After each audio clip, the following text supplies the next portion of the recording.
The award-winning Cinema Classics is produced by John DeSando and Johnny DiLoretto. Listen to the shows and read reviews online at WCBE.org. I'm John DeSando. I'm Johnny DiLoretto. And this is Cinema Classics. What else do you think it is? And you know, talking about classics, how do you preserve these? Well, the Library of Congress does. Yeah, they every year they name a crop of films. Yeah. To the what is it's this? called the National Registry. Okay. And why? Why do they do this? They do it to preserve films in categories, and that would be these films are either cultural, historic, or aesthetic, or both, or aesthetic. Okay. Right? And if a film hasn't been preserved by the filmmaker, studio, whatever, they will go ahead with the Library of Congress Packard Campus for Audiovisual Conservation, and go ahead and preserve. So far, there are over 700 in the National Registry. Wow, that's so few when you think about it, right? Isn't it? When you think about the entire history of cinema. Yeah, and if you look through the list, it's an eccentric list. It's not the greatest films always. Yeah. But they're ones that fall under and it's always an interesting mix. Yeah. So you want to talk about... Yeah, I do. What I'd like to do is query you as to which one of the categories, cultural, historic, and or aesthetic, you think these belong to. Okay. Here's a favorite of both of ours that came out in 1951. Ace in the Hole. Yeah. Stop. Billy Wilder. Yeah, Billy Wilder. Kirk Douglas. Kirk Douglas. They don't make them like that anymore. Right. They should preserve all of those films. He's a reporter who's using some unethical attitudes toward getting his story about a guy who's stuck in a hole. Yeah. So do you think it's a satire? It's Billy Wilder. You know, he excelled at sort of these characters and these stories that were, you know, pitched just on the verge of sort of reality, but also pushing them over the line a little bit. You know, and probably one of the first ones to spy the entertainment in the media circus, and of course to mine the dramatic depths of a person who's driven by ambition. You know what a great triptych would be? His Girl Friday, Ace in the Hole, and All the President's Men. Oh, you got it. Yeah. And by the way, for those people who haven't seen a Kirk Douglas movie or man, you can just mine his filmography for one great film after the next, and just an extraordinary performer and an underrated actor. And this year they have also added, what do you know, from 1960, Spartacus. Yeah, there's another Kirk Douglas. Another Kirk Douglas. Yeah. Kirk Douglas that time partnering up with Stanley Kubrick. Yeah. So you're looking at that as cultural and artistic, my guess. Yeah, I mean, I don't know. Don't they all have some? They all have artistic. Yeah. But whether they're historic or cultural. Okay. And so give me one that you think would be historic. Okay, that would be Titanic. That's historic? 1997. Oh, no. Just because... It's a fiction. Of course it's historic. That's the only reason, because it... Overall, it's historic, but you would add... I'm saying it's historic because of the business it did. Right. Right? Okay. It was the no, movie. I'm saying it's historic because of the event. Oh, see, that's just a fiction. That's just like...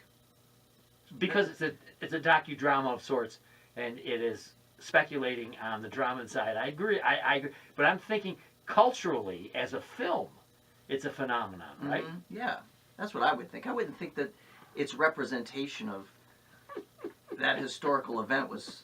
I don't know. Well, clearly a cultural I'm going to edition. tell you. Look, go ahead. What do you got? A cultural edition would be in 1967. Guess Who's Coming to Dinner?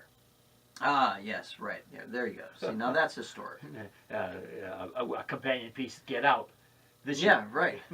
Well, actually, yeah. Sidney Poitier, get out of there. Get out of that. Yeah. Get away from Catherine Hepburn. She's going to drive you crazy. Now, artistically, how about Memento? 2000? Yeah, now I love that movie. Yeah. That put Christopher Nolan on the map. Yeah. And here he is this year with Dunkirk. Here he is. Yeah. Nominated for Best Picture and Best Director. Did he get both nominations? Don't know that. Yeah. But Memento, certainly, you know, one of the great indie films of all time, a neo-noir in which a guy has no short-term memory and is trying to solve the crime of his wife's murder. Right. Great movie. Yeah. Here's another one on here, classic from 1939, one of the great years in Hollywood history, Only Angels Have Wings. Cary Grant adventure. Oh, right. Yeah. Good Remember one. that? Good choice. There are all yeah. these little, pilots. And... Yes, yes, yes, yes. Because I was thinking you were going to hop on for sure 1978's cultural phenomenon. Superman. Yeah. Yeah. Wow. Wow. So great. Yeah, there's nothing historic, and there may be some art there. Yeah, I definitely think there's some art there.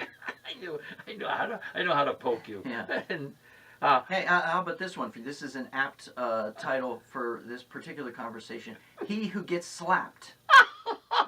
I guess 1924. I don't know who's in it or what is it, but I like the title. Well, here's one that you may object to, but that I like, because this guy's still knocking about. Field of Dreams, 1989. Why would I object to that? Well, because of Kevin Costner. You might see him as You're a little tough on Over the Hill guys. Look, here's another title for you. Dumbo. I saw Also. I saw that one. I love Field of Dreams.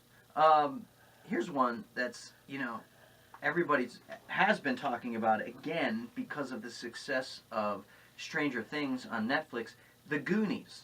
Yeah, The Goonies is added this year, right? And, I love watching these movies from the 80s, especially these movies that are sort of pitched between, this one is decidedly a kid's adventure. Sure. But, man, when they come from the 80s, it was a different time. And these movies have these rough around the edges qualities about them. Some of the portrayals of race and gender aren't always up to today's standards, but there's a toughness about them that's, I think, redeeming in a lot of ways. And how right you are. Maybe perhaps our the last film that we'll talk about in this show from the 80s with a rough edge to it. Yeah. Die Hard. Oh yeah. Is there a rough edge to that movie? Well, it seems to be a perfect diamond in my mind. but what's rough about it is, I think, how do you make something about Christmas that's also a thriller? Yeah. But also has a sense of humor. There are a lot of things, and I'll tell you. I'll answer that question for you. Yes. It's not about Christmas.